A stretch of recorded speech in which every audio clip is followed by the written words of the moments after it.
صباح الخير عليكم، عاملين ايه؟ ان شاء الله النهاردة هعمل معاكم شوية مسقعة عظمة. يعني صينية مسقعة ان ما اتعملتش بالطريقة دي يبقى حضرتك ما كنتش اسفة، يعني بتاكلي مسقعة قبل كده من غير رغي كتير. تعالى اقول لكم الجمال ده اتعمل ازاي، بس فضلا ما تنسوش اللايك والاشتراك في القناة لو مش مشتركة.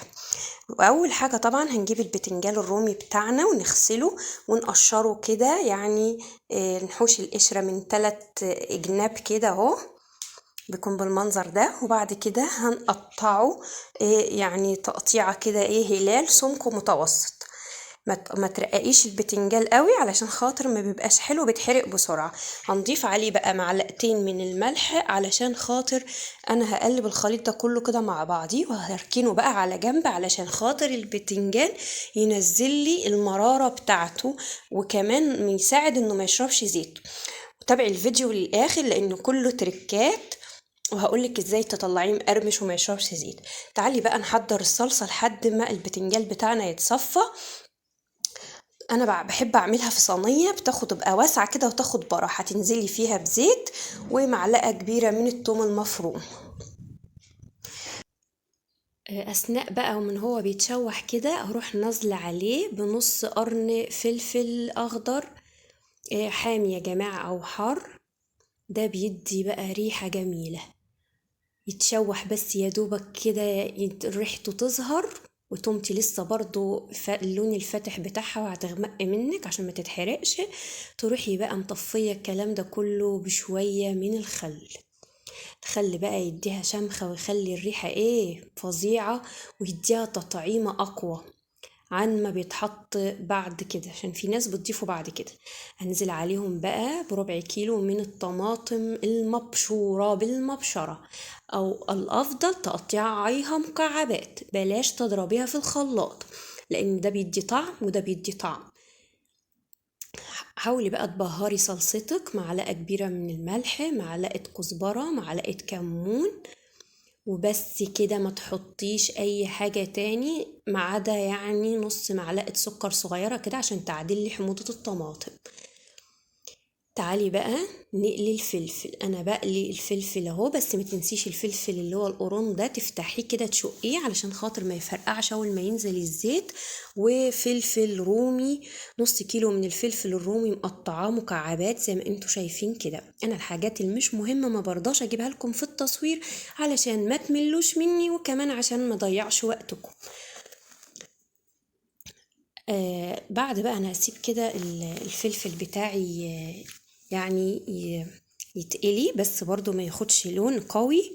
واروح بقى، تعالى اوريكم التركه اللي هتخلينا البتنجان ما يشربش زيت.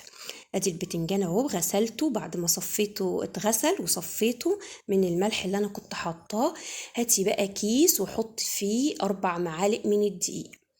هتحطي في الكيس ليه؟ علشان انا عايزاه يترج، والبتنجالية قطع البتنجال يعني يتغلف كله بالدقيق. هتقولي لي طب ما انا كان ممكن في الطبق ده ارش عليه الدقيق واعمله بايدي كده. اقول لك لا، ايدك هتتبهدل، والطبق مهما كان ناشف برضه هيبقى فيه ميه ويعمل لي عجينه. لا، انا عايزاه في الكيس.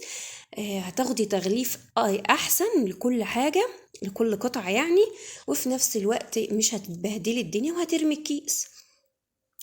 وهنزل بقى مكان بعد ما صفيت الفلفل، هروح نازله بقى بالبتنجان بتاعي كده. بالطريقه دي بيطلع مقرمش. طبعا انا هسيب البتنجان يقلي، وتعالي بقى اقولك سر المسقعه بتاعتي ازاي بتطلع وريحتها بتجيب اخر الدنيا. كل البيت بيعرف ان انا بعمل مسقعه.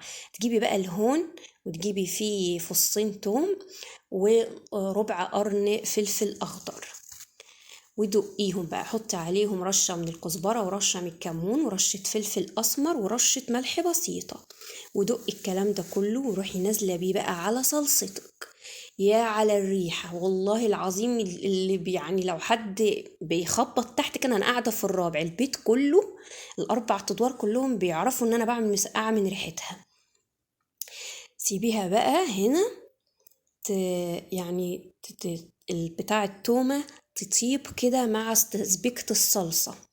انا خلصت اهو، هبتدي بقى احط الحاجات بتاعتي. الفلفل اهو بعد ما قليته، شايفه انا مش دايسه عليه في التحمير، وقلبيه بقى في الخلطه دي. وبعد كده ضيفي بقى كوبايه ميه، ضيفي كوبايه ميه كده علشان الصلصه بتاعتي تبقى خفيفه ويعني تشرب من كل.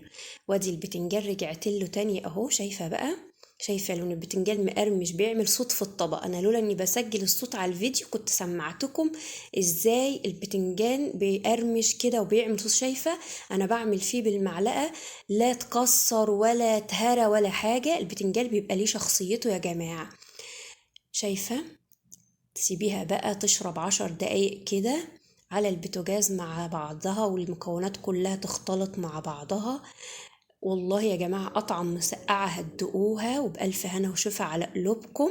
وانتظروني في وصفات جديدة. ورجاء ياريت تنسوش تعلقوا على الفيديو بأي كلمة علشان خاطر يوصل لأكبر عدد. والسلام عليكم ورحمة الله وبركاته.